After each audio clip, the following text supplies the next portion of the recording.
সব কি কন? কারে কথা কয় এবার? আরে না, কি কন পাগল মুখের লিগা। মিয়া খুশিতে আত্মহারা। দেশ স্বাধীন হয়েছে, মিষ্টি খাবার লইছে, আপনি মিষ্টি খাবেন? ধরেন আপনাদের কি কন পাগল মুখের লিগা। পাগল তো বানাইছে হাসিনারে, পাগল হইয়া হেইলে এখন আছে ভারতে, হ্যাঁ নাকি ইংল্যান্ডে যাওয়ার সাহস পায় না। এটা কোনো কথা কমছে দিয়ে খাবেন? দাও দাও মিষ্টি খাও, মিষ্টি খাও, দাও দাও দাও। কত দাদা বাদ দেশের মিষ্টি খা। মন মিষ্টি কর, দেশ মিষ্টি কর, সবাই শান্ত কর, সব থেকে বেশি ভালো হইব। যাই হোক, হ্যালো গাইস, তো দেখতে পাচ্ছেন খুশিতে মিষ্টি খাচ্ছি।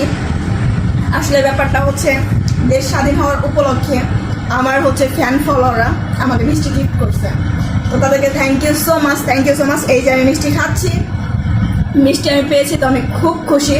আসলে হচ্ছে একটা কন্টেন্ট ক্রিয়েটরের এটা হচ্ছে সব থেকে বড় একটা পাওয়া, যে হচ্ছে তাদের ফ্যান ফলোয়ার থেকে কোনো কিছু গিফট পাওয়া। এটা হচ্ছে তাদের সামনে পথ চলার একটা energy. Thank you so much আপনাদেরকে। অবশ্যই সবাই ভালো থাকবেন, সুস্থ থাকবেন। আল্লাহ হাফেজ।